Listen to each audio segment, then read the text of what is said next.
Gift নেওয়া তো complete হয়ে গেছে, এবার যাকে গিফট দেবো আমি জানি তার পছন্দ হবে কি না, কিন্তু আমার নিজের গিফটটা এত ভালো লেগেছে, এত ভালো লেগেছে, না নিয়ে থাকতে পারলাম না।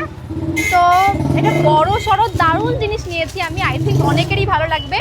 তো এবার ওকে দেওয়ার পালা, ও তো এখনও আসেনি, মানে যার বার্থডে কেক কেটে খেয়ে সব চলে এসেছি, গিফটটা নেওয়ার টাইম পাইনি আমরা, কারণ জানো আজকে সিচুয়েশন কেমন হয়েছিল, আমি একা একা চলে এসেছিলাম, একা একা চলে এসেছিলো।